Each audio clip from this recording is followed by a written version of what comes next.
Hello draft fans, Midnight Hunt is just around the corner, a few days away until pre-release hits, and one day sooner even for the first drafts on Magic Arena, so people are wanting to get the little bit of edge that you can get, and I've been through the set. It looks fantastic, I do have to say, and that's not just a bit of hyperbole saying that. Really looking forward to it. What I'm going to go through now is I'm going to go through a little bit of every single archetype, so I'll be going through each of the 10 colour pairs, which are the archetypes in this set. I'll also look at some combat tricks and the counters you can look out for as well. And a few hate cards, a few cards to look out for just for edge cases and things like that. And finally, we'll be looking at the Boogeyman of the format. Starting off with colour pairs in no particular order, we've got Izzet. And Izzet in this set is going to be a spell slinger's archetype, which we've seen in blue-red before. And that's where you care about casting instants and sorceries. And if you look at these two cards, you'll notice that we've got one creature and one instant with flashback. And this is going to be a similar thing for all of the colour pairs. You've got a creature and an instant or a sorcery with flashback. The creature here, Storm Skrillex, 3 blue-red, flyer, instant and sorcery spells you cast cost 1 less to cast. And then whenever you cast an instant or sorcery spell, Storm Skrillex gets +2/+0 until end of turn. So that 2/4 flyer can easily become a 4/4 flyer or even a 6/4 or 8/4 flyer relatively easily, especially when you get that discount and if you get a few cantrips off. Also got Arcane Infusion. Blue-red, look at the top 4 cards of your library. You may reveal an instant or sorcery card from among them, put it in your hand, put the rest on the bottom of your library in a random order, and flashback for 3 blue-red. So there's loads and loads of instants and sorceries in these colour pairs. You can see another couple here, or you got Caesar Storm, which is sorcery. Create a red elemental creature token with trample, and this creature's power and toughness are each equal to the number of instant or sorcery cards in your graveyard, plus the number of cards of flashback you own in exile, and flashback for 6 in a red. So that in this deck can be quite easily quite a big number. There's also in a lot of this there's a lot of graveyard interactions, so there's quite a bit of self-mill in the different colours. Some more than others, and that's fair enough. But there's lots of ways to get things into your graveyard, which isn't just casting them. So you could quite well have this 5 mana 5/5, and then it's 7 mana something bigger than that as well. And it also counts the things that you've exiled, which is quite good. Also got a reprint of Thermo Alchemist, which is another cool card which works with this instant and sorceries theme. And it's a pinger, it's a 0/3, so quite a good blocker really, for 1 in a red. And every turn you can tap it to deal 1 damage to the opponent. But the cool thing here is when you cast an instant or sorcery, you get to untap it, so you're doing an extra damage every time you cast an instant or sorcery. And it can really stack up. We saw it common in the last time, I think it was in Eldritch Moon. Either that or Shadows of Innistrad, I can't remember exactly which. And it was amazing. Now, when we get the black-red archetype, you'll be able to see why this is probably uncommon now. And I think it's strong enough to be uncommon. At common, it is really ridiculous. I'd love to see that in the format again. But here, uncommon is probably right. It'll be interesting to see how this turns out. There's lots and lots of instant sorceries around. I couldn't see a huge amount of payoffs for it, but sometimes just the instant sorceries themselves are the payoff. The next archetype we're going to look at is Simic, which is blue-green. The two signposts that we've got are Root Coil Creeper, which is green and a blue, for a 2/2 plant horror creature, which you can tap, add a mana of any colour. Tap, add 2 mana of any colour. Spend this mana to only cast cards from your graveyard. And blue, green, and tap, exile it. Return target card of flashback you own from exile to your hand. So you cast a card of flashback, you cast it again from the graveyard, and you get it back to hand to cast from the hand, and then cast it again from graveyard. So that's potentially a lot of shenanigans going on there. It ramps you as well. It lets you splash for other flashback cards, so you can get all the flashback cards if you're in blue-green. Because blue-green seems to be wanting to do things from the graveyard in general, either stock in the graveyard or doing flashback things with the Root Coil Creeper here. This is going to be a really fun card. You're going to get to see some absolutely ridiculous brews with it, and I'm looking forward to see some decks absolutely go off with it. Flashback card that I've got with this is a sorcery, Winterthorn Blessing, green, blue again. Put a +1/+1 counter on up to 1 target creature you control. Tap up to 1 target creature you don't control, and that creature doesn't untap in its controller's next untap step. So you get a counter on one of your things, you get to tap one of your opponent's things. That's going to be good tempo. If you get it on a flyer, you've got a really big flyer now. You tap it on one of their things, it can't block, it can't attack you next turn, and you also get flashback for 1 green, blue. And that is really good. If you're at 5 mana, you can cast this twice. You can put 2 counters on your things, tap down 2 of their blockers, and they don't even see it coming. And that's going to be a massive blowout from time to time. We've also got, in this archetype, a couple of cards which I picked out from the monocoloured cards. Deathbonnet Sprout, which looks like an absolute house. It's green for a 1/1, fair enough.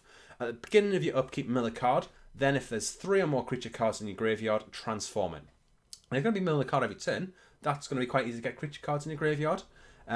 If transforms to 3/3, so a 1 mana 3/3 is already amazing. At the beginning of your upkeep, you may exile a card from your graveyard. No, you don't have to, which you sometimes see with effects like this.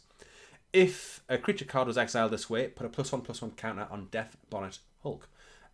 Which is what this turns into. So 3/3, which can get bigger. You don't have to make it bigger. You don't have to exile those really good cards from your graveyard that you want there. But if the card's not doing very much, you can, and you're going to make this bigger, and that's pretty cool. Another one, Ominous Roost. Whenever it enters battlefield, or whenever you cast a spell from your graveyard, create a 1/1 bird with flying, and this creature can only block creatures with flying. So it makes 1/1s again and again and again. Often you'll see 2/2s with this. I've got a feeling that maybe it had to be 1/1s because this seemed to be quite powerful. There's a few limitations on here, and that says that they expected this effect to be quite powerful. So green-blue is looking pretty cool as well, and I would be really happy to draft a nice Simic deck, potentially with a splash of a third colour with that Root Coil Creeper. Red-white Boros. It doesn't really have that well of defined archetype, but it's doing the Boros thing. It's attacking. It's been quite aggro, I think. There doesn't seem to be an overall theme other than Smash Face. We've got Sunrise Cavalier here as the creature. 1 red white, human knight 3/3, trample haste. So 3/3 trample haste, a 3 mana, already quite good. If it's neither day nor night, it becomes day as Sunrise Cavalier enters a battlefield. So that's really going to affect the archetypes like red green, which care about it being night. They want to turn it to night, so the werewolves are doing better. Whenever day becomes night or night becomes day, put a +1/+1 counter on target creature you control. So it doesn't even have to be this. So if you've got other creatures that you want to put things on, that's going to be really good. And does seem to be a little bit of a sub-theme in some of the white cards, especially, of making it turn into day. So you might see a little bit of that, and it might be quite easy to change from one to the other. So this is quite a good card, and just 3 mana, 3/3, trample haste is solid in any kind of aggro deck. Also got Sacred Fire. Red and a white, instant, deals 2 damage at target, and you gain 2 life. So it's like a mini Lightning Helix, except it's got flashback. 4 red white for 6 mana to deal another 2 damage and gain another 2 life. Really solid removal spell at 2 mana. It's instant speed. It can come out of nowhere, and then you get the flashback as well added on, which is going to be good. Getting through that last bit of damage, you know, they've got a board up, they're down to 1 or 2 life. You can just do this to hit them in the face, and then you're going to get the win from there. So that's pretty good. And other cards we've got here, Homestead Courage, single white for a sorcery, put a +1/+1 counter on target creature you control. It gains vigilance until end of turn, and a flashback for a white, so you can do it with 2 different things, make them bigger, give them vigilance, and make able to get through those last points of damage, which is pretty good. Also the counter sticks around, which is even better. Also got Brimstone Vandal, 2 and a red, 2/3 menace. It's neither day nor night, it becomes day, so you can see this actually obviously in red cards as well. Becoming day is a little bit of a thing in red-white here. Whenever it becomes day, whenever day becomes night or night becomes day, Brimstone Vandal deals 1 damage to each opponent. Obviously there's a bit of day and night stuff going on here. If you haven't seen it, you're not too sure about the day and night mechanic, then I have made a video. I'll put a little card up the top right now, you should be able to see, and I'll also put a link in the description if you want to watch the rest of this video. It seems quite popular, and I think I've explained it fairly well, even if there's a couple of little editing mistakes in there, if I'm totally honest. But people do seem to be responding to it, and they do seem to be enjoying it, so hopefully that would help you out if you're a little bit confused on this mechanic. Red-green, we're at the werewolf mechanic, and this is apparently what Midnight Hunt's all about. So werewolves, they transform, so you can see here Kessig Naturalist has got on the back of it, got Lord of Ulvenwald. So on the front, whenever Kessig Naturalist attacks, add red or green until end of turn. You don't lose his mana as steps in phase's end, which seems a bit weird when you don't really want to cast spells on your turn to transform this, but it does help you ramp, and that's going to be quite good. And then on the other side, Lord of Ulvenwald, other wolves and werewolves you control get +1/+1, so it's a lord for your wolves and werewolves. So if you get transformers, it's 2 mana 3/3, which is a lord for your other things, which is really good. And then whenever it attacks, add red or green until end of turn. This you don't lose mana as steps in phase's end. So just the same text that you had on the front side, except it's a 3/3 and a lord for wolves and werewolves. Really solid creature. It's going to do things. That effect on the front side doesn't quite fit naturally, but it's an advantage that you're going to have if you've got that. On the back side, on the flashback card, we've got Unnatural Moonrise. It becomes night. Until end of turn, target creature gets +1/+0 and gains trample. And whenever this creature deals combat damage to a player, draw a card. A lot of stuff on here. It replaces itself because it's +1/+0 and trample, and then you can draw a card. You're only going to cast this if you think that's going to be useful. And it becomes night. If you've got a load of werewolves, you don't want to kind of take a turn off. You want to attack that turn. this is going to be fantastic. And you flash back for 2 red green, so you can either do it for a big blowout in 1 turn for 6 mana, give them 2 creatures +1/+1 trample, and making all your creatures bigger potentially if you're really in this red-green archetype. And also, if your opponent manages to turn it back to day again, you can quite easily turn it back to night. So that feels really, really powerful. So all the cards which fit in with the werewolf theme, we've got Hound Tamer, so 3 mana for a 3/3, seems good already. It's got trample, and it's also got 3 in a green, put a +1/+1 counter on target creature. And this has so much stats in one card. It's a really, really strong card, obviously an uncommon. This could even potentially be a rare. I think the stats are that good. It wouldn't be the best rare in the world, but I think it is potentially rare material. The flip side, so it's still a trample creature. It's got 4/4. Other wolves and werewolves you have trample, and it's got that 4 mana, put a +1/+1 counter on target creature. That 4 mana bit is going to be really key because it means that you can cast this for 3. Next turn, just put a counter on something. It can be itself, could be something else. You're using your mana for a good effect, and you're not casting a spell, so you can get to flip it. You can also do that instant speed, which is quite nice as well. On another card we've got here, Tavern Ruffian, not quite as good. This is a common, fair enough. 4 mana 2/5, which flips into a 6/5, and that's, still pretty good. A 4 mana 6/5 is going to be decent. You'd be quite happy to include this if you've got a good werewolf deck. But that Hound Tamer, that's just absolutely unbelievable. Black-white really seems to be about sacrificing creatures, and I think this is one of the more supported archetypes, one of the ones where the archetype does the archetype thing a lot more, the opposite of the red-white one. So Flesh Taker is a creature, a really creepy looking one here, white and the black for a 2/2. Whenever you sacrifice another creature, you gain 1 life and scry 1. And then it's also got 1, sacrifice another creature, Flesh Taker gets +2/+2 until end of turn. So if you haven't seen cards like this before, what it allows you to do is you can get a whole board of tokens, and white has a lot of tokens in it, as does black. We'll talk about some of those tokens a little bit later. So white and black do both have a lot of tokens in different ways, and you can get a huge board. This needs to be blocked because if you're given a +2/+2, you can sacrifice 3 or 4 things. It's going to become absolutely huge. 1 mana isn't very much to do that, and that's pretty absurd, I'm totally honest. The other card, the flashback card, it's a sorcery, Rite of Oblivion. As an additional cost to cast a spell, sacrifice a non-land permanent, exile target non-land permanent, flashback for 2 white black. So if you've got a 1/1 human creature token or something like that, you can exile their best thing for white, black, and taking out one of your useless things. Sometimes you might just want that thing out of the way. It's got a lot of power in this one here. We'll have a look at some of the ways we can sacrifice things. So you've got Ghoulish Procession on the right-hand side here. Whenever one or more non-token creatures die, create a 2/2 black zombie token with Decayed. And Decayed means it can't block, and when it attacks, you've got to sacrifice it. So you can attack with a Decayed creature, and then it can deal its damage, and at the end of combat, you can sacrifice it for an effect. Now, you wouldn't be able to do that with Rite of Oblivion, but you could do it with something else.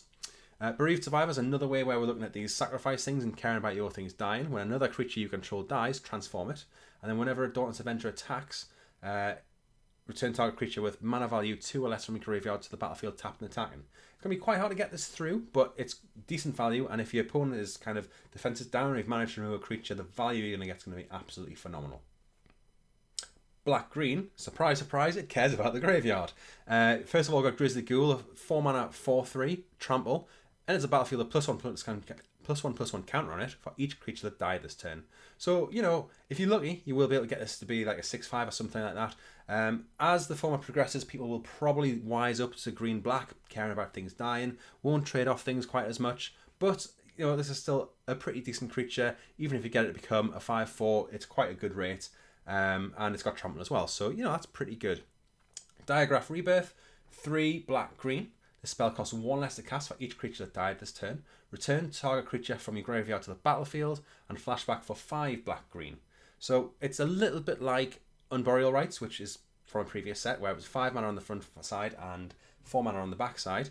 But it does get this little cost 1 less to cast for each creature that died this turn. So there is a bit of a way to make it cheaper there. So this is a pretty cool card. We've seen reanimated cards be quite good in the past. Black-green's all about, there's quite a lot of cards in black-green which care about filling your graveyard. Other things we've got here, we've got Rise of the Ants. So that's a 6 mana to create 2 3/3 green insect creature tokens, and you gain 2 life, and flashback for 8 mana. So, you're making 2 bodies here, 2 relevant bodies as well. Gain a bit of life to allow you to go to the late game, and green-black's probably going to be a grindy deck, so that life isn't insignificant. Also got Necro Synthesis, a lot of text on this card, enchant creature. It's got whenever another creature dies, put a +1/+1 counter on this creature. And when an enchanted creature dies, look at the top X cards of your library where X is its power, put one of those cards in your hand and the rest on the bottom of the library in a random order. So this is a cool effect. It makes your creature bigger, but also makes them not necessarily want you to remove it, because then you get to go digging for another card. So it's a bit of a downside if they kill it. And, when you're using these enchantments, if you manage to get it on the creature, they could remove your creature in response to you casting this, which would kind of suck. But if you get this on your creature and they go to remove it, then you and it gets on there, then you get to get another card back, and that feels really good for an aura like this. It kind of fixes the problem with auras sometimes. Red black's all about vampires because it is the vampire colours on Innistrad. And first of all, we've got red black for a vampire socialite menace. When vampire socialite enters the battlefield, if an opponent lost life this turn, put a +1/+1 counter on each other vampire you control. And as long as an opponent lost life this turn, each other vampire you control enters the battlefield with an additional +1/+1 counter on it. And this is a 2/2, so that's really, really strong.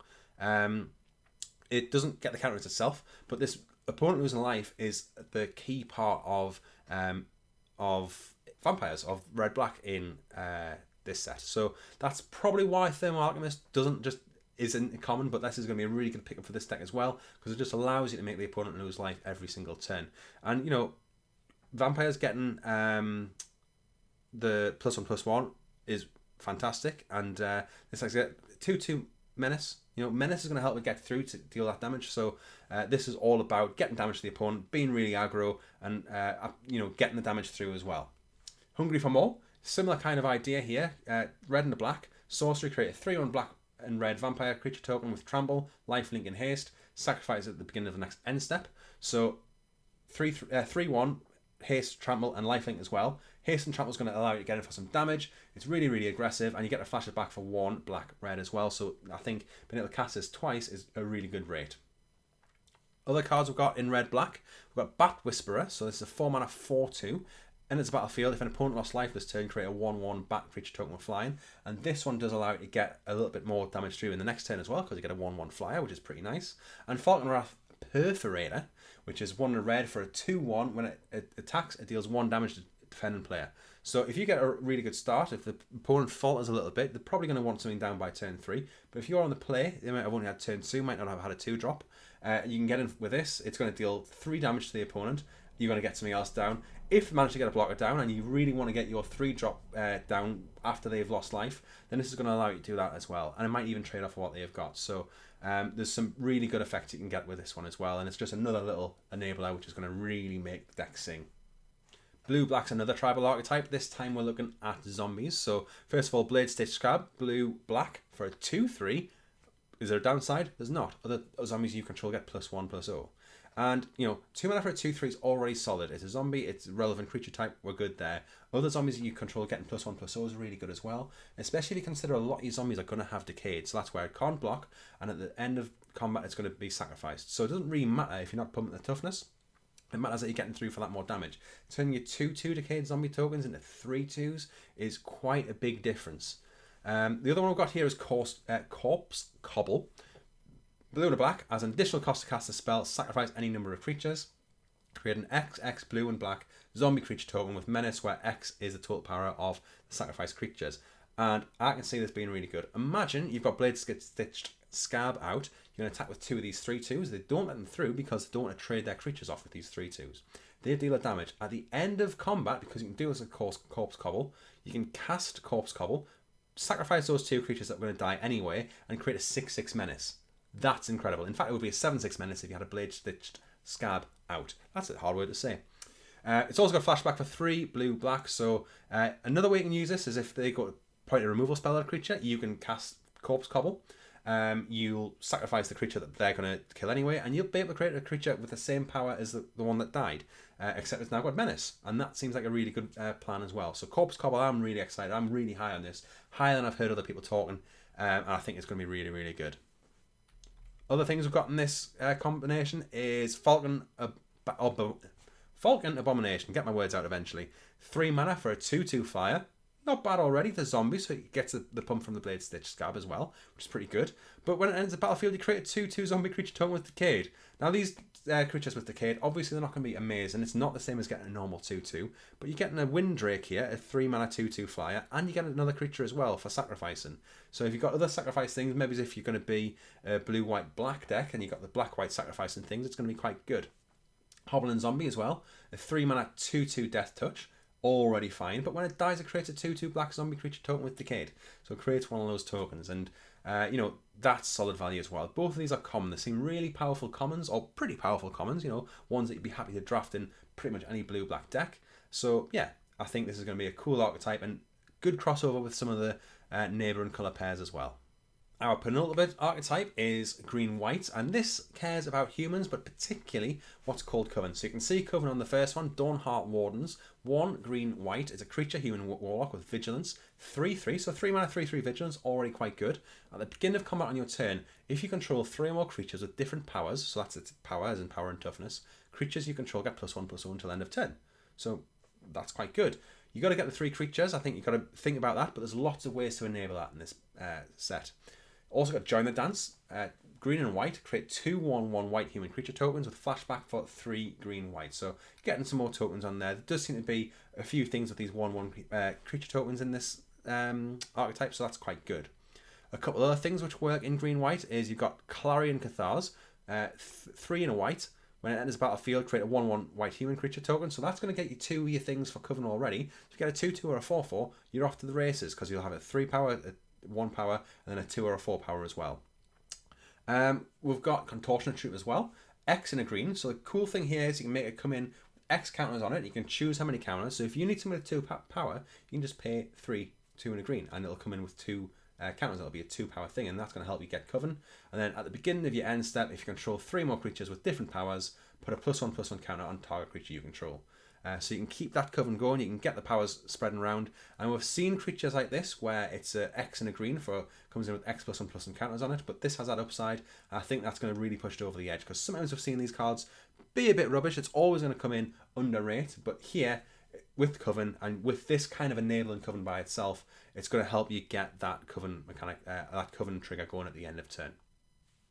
Before we go on to the final colour pair, I just want to say thanks for watching. If you got this far, there's a little code on your screens now, which is a code for a single pack. It's just something I want at my local draft night tonight, so feel free to use it. If you do use it, you comment in the, below so people know it's gone. But yeah, just it's a little thank you. And thank you again for everybody who's subscribed so far, up to 140 odd. Still going for that 200 by the time Innistrad comes out in paper, so that's later on in the month.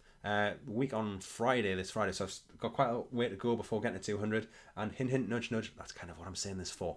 But let's get on with the reviews with the final colour pair, and after this we'll go on to instant speed tricks and some other cards to look out for, some important little things to bear in mind. But here we go, blue white, and this is a colour for Disturb, so you get a front face, and you can also see here you get a back face of the card as well. The front face is a creature, blue white in this case for a 2/1, kind of alright.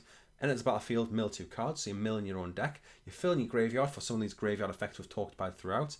And whenever you cast a spell from your graveyard, tap target creature you don't control, which is quite a good tempo-based effect here.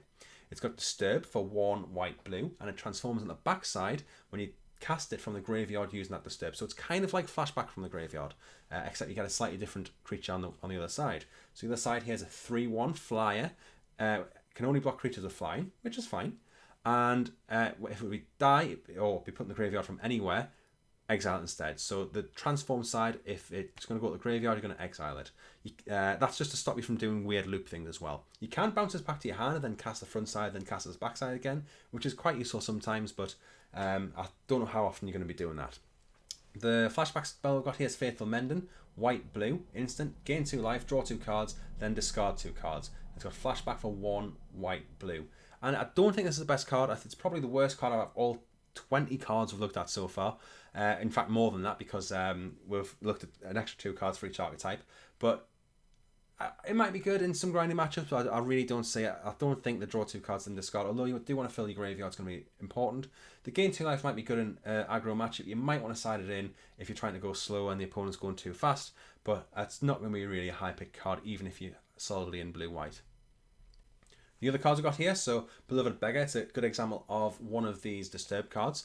2 mana for a 0/4 on the front face. 0/4 is actually quite relevant because it's a good body to block with. You can block a lot of things with a 0/4, but also for Coven, 0 power counts as a different power compared to 1, 2, and 3, so it helps you get those Coven things going on. It disturb for 4 white, and you get effectively what we call a Serra Angel. It's a 4/4 flying vigilance, going back to Serra Angel from the very first set. So and then it's also got this exile thing. This is really powerful. It's good front face. If your opponent's playing it, you probably don't want to try and kill it because it's going to come back as this real big beater. If you're going to kill Beloved Beggar, try and make sure you got a way to exile it from the graveyard. On the other side, we've got Balehook Angler. Bit less powerful here. It's a 2 mana, 2/1 on the front face, and it turns into a 1/2 fly on the back face. So pretty good tempo card still. You know, it's a good way to use mana late in the game. You can cast a spell and cast this from the graveyard to get an extra 1/2, and I'd be quite happy with that, to be honest. It seems quite good. It'll get cast. It's not as exciting as the Beloved Beggar, but you know the Beloved Beggar is really strong as well. Going on to some counters. So first of all, we've got Dissipate, 1 blue, so it's cancel effectively, but can't target spell. If it's countered its way, instead put it in exile rather than its owner's graveyard. And this is going to be really relevant if you counter a flashback spell. It means it can't flash it back, or something which cares about graveyard. You're keeping things from going from the graveyard. I think that's going to be really relevant in this format. Similarly, for an extra mana, you got Devious Cover Up. I was going to say Dubious Cover Up. Devious Cover Up. Same effect. Counter it, exile it, and then you get to shuffle 4 cards, up to 4 cards from your graveyard and library. In a grindy matchup, you get to put some of your best cards back in your library, and that's going to be really good. I don't know how good it's going to be in some of the faster matchups. We'll have to see how the speed of the format turns out. There's some really good aggro decks, red, black, red, green, and things like that. So we'll have to see how that goes. Lastly, Flip the Switch. This one doesn't exile, but it's 2 and a single blue, so you don't need to hold up double blue for this one. Counter target spell unless its controller pays 4, so pretty much a counter target spell. And then create a 2/2 black zombie creature token with Decayed. So you're getting a creature out of it. Not the best creature in the world, but you're still getting a creature. Doesn't exile. It's not a hard counter, but it's pretty much going to be a hard counter. They're not necessarily going to have 4 extra mana to play their 6-drop if you're going to be countering that. So I think it's pretty good. Note all these are 3 mana or above. We don't have any 2 mana like Negate or Essence Scatter or anything like that. So if the opponent's only got 2 mana open in blue, then they're not going to have any counters open. So that's pretty good to know.